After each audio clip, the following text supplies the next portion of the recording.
दो, इस जन्म में ही भगवत प्राप्ति हो जाएगी, परम पद पर प्रतिष्ठा हो जाएगी। जो साधन पकड़ो आजीवन, जो नियम जो दिनचर्या आजीवन वैसे चलते रहो, उसको बदलाव मत करो, तो निश्चित भगवत प्राप्ति हो जाएगी, निश्चित परम पद प्राप्त हो जाएगा। ये जो बार बार गुरु बदलते रहते हैं, साधन बदलते रहते हैं, इनसे बड़ा अपराध बनता है। ये साधक वादक नहीं है, वो मनमानी स्वच्छंद अपने आचरण करके वो अपने को सुखी समझते हैं।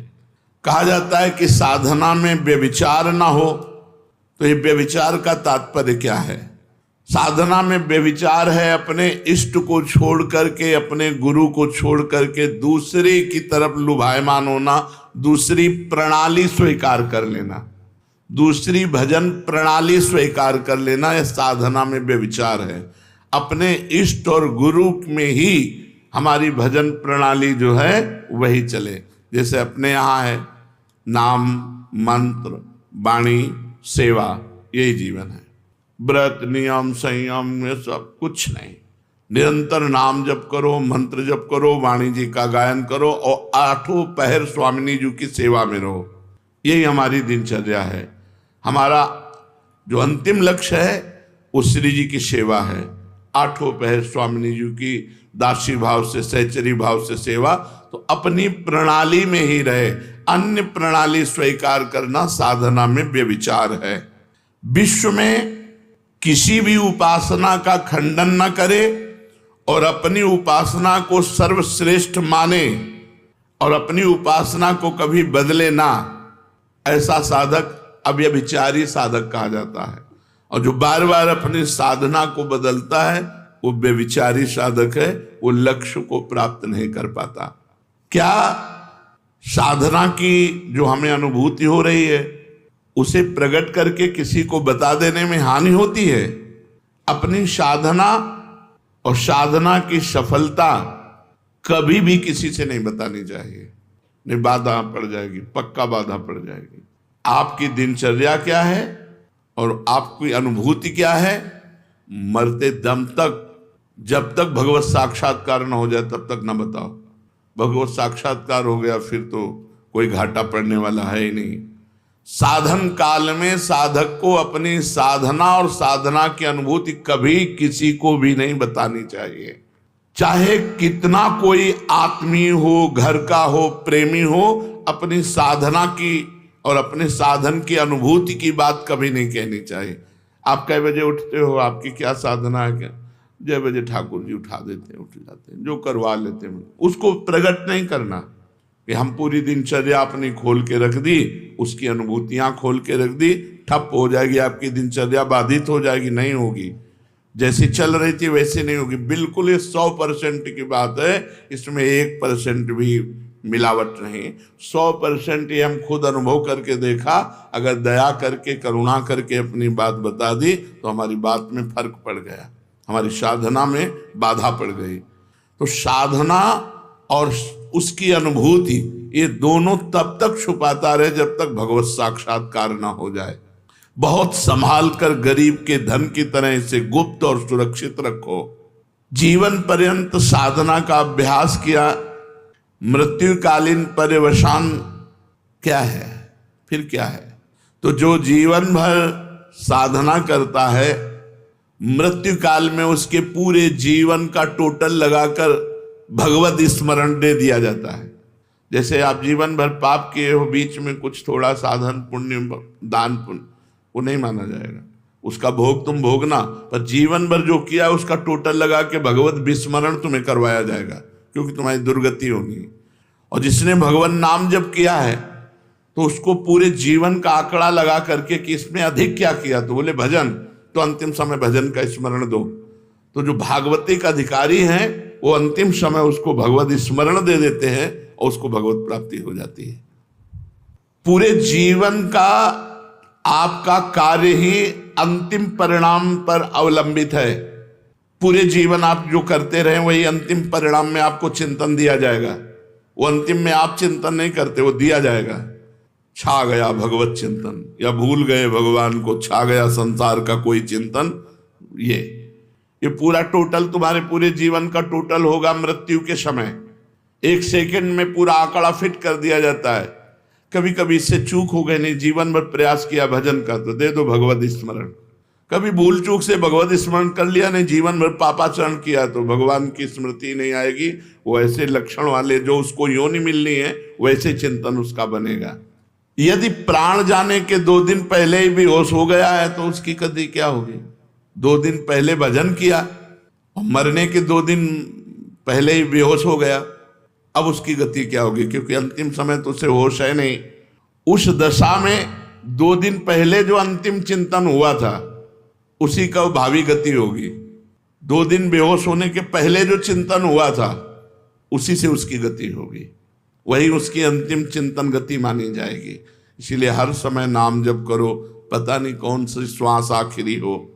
अंत समय में भगवत स्मरण किस प्रकार का होता है? जिसने जीवन भर भगवान का स्मरण किया उस समय भगवान छा जाते हैं उसके दिमाग में।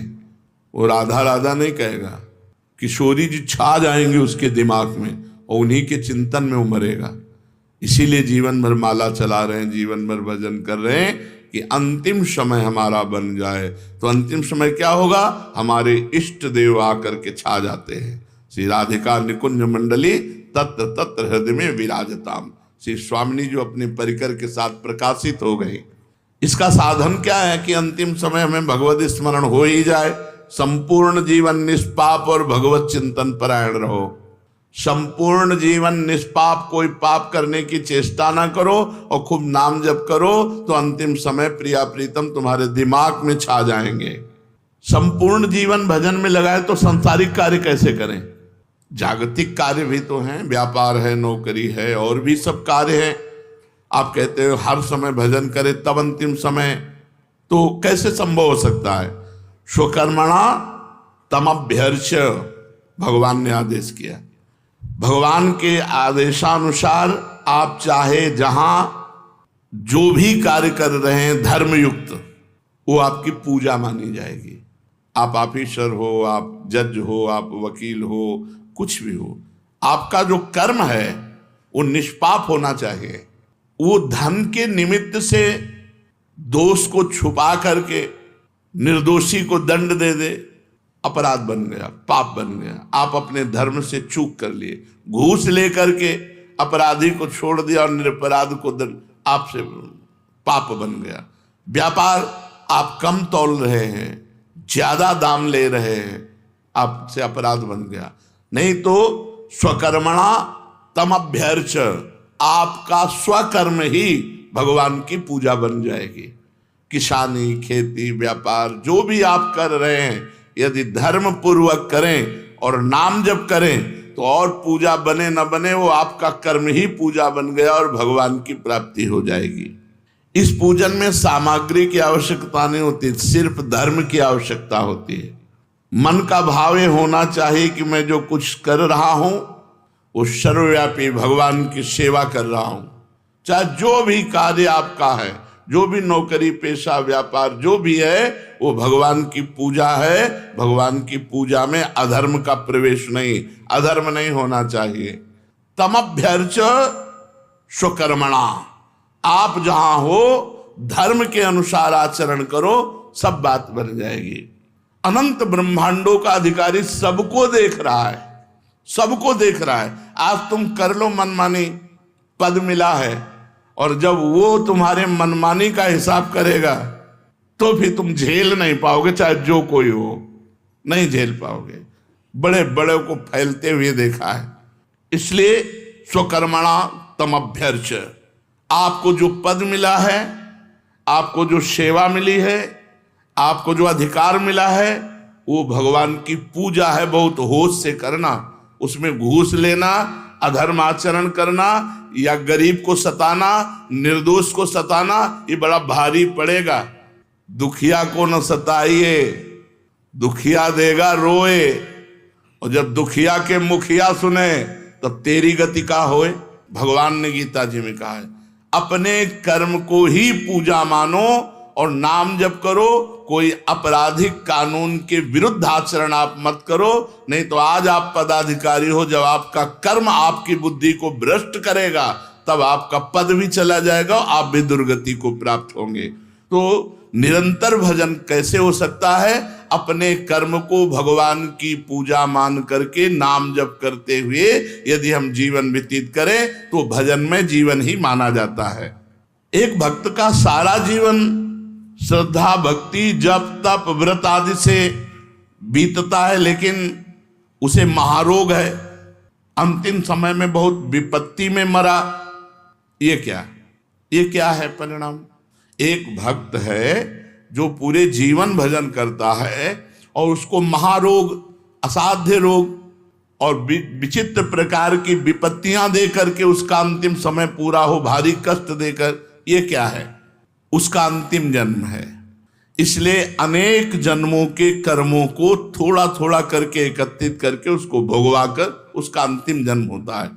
जो ऐसा भक्त होता है जीवन भर साधन भजन किया, असाध्य रोग हो गया, बड़ी विपत्ति, बड़ा कष्ट, तो उसका अनादिकाल से सृष्टि में जब से उत्पन्न हुआ, अब आखिरी अंत होने जा रहा है, अब वो भगवान को प्राप्त होगा, तो उसके जीवन में वो कष्टों की बौछार हो जाती है। बोले ये कष्ट, ये कष्ट, ये कष्ट। पापी आदमी देखो मौत से घूम रहा है और वो दिन भर भजन करता है तो बड़ा परेशान है, उसके शरीर को बड़ी पीड़ा है, असाध्य रोग है, आदि आदि। तो ये पूर्व प्रारब्ध सब नष्ट हो रहे हैं उसके, क्योंकि उसका अंतिम जन्म है। अचल डटे रहना चाहिए, हिलना नहीं चाहिए, भयभीत नहीं होना चाहिए, श्रद्धा भक्ति से और भजन बढ़ाते रहना चाहिए, कष्ट सहन करना चाहिए। अंतिम जन्म भगवान की कृपा से इस संसार की आवागमन चक्र से वो मुक्त हो गया। इसलिए बड़े बड़े संतों को भी भीषण पीड़ा में, कष्ट में देखा जाता है।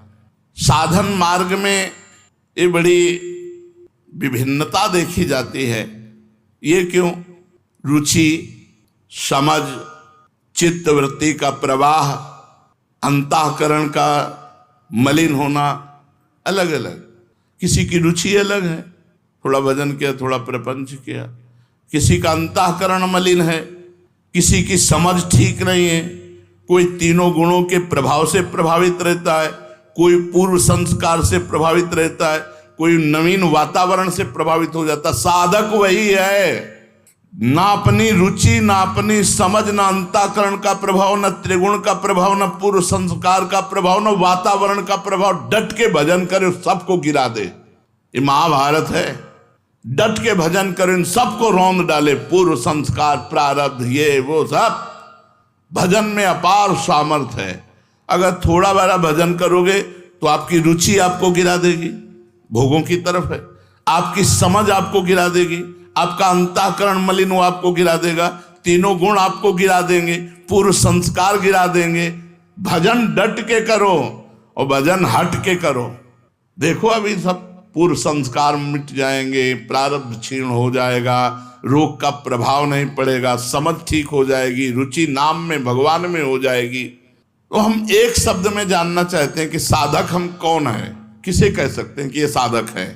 जिसने अपने सांसारिक बंधनों के काटने के लिए निरंतर नाम जप का नियम ले लिया, वही साधक है।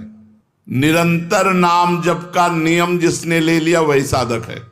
संसार बंधनों को काटने के लिए जिसने निरंतर नाम जप का नियम लिया वही साधक है। वैसे साधक अपनी साधना को बचाने के लिए क्या करे?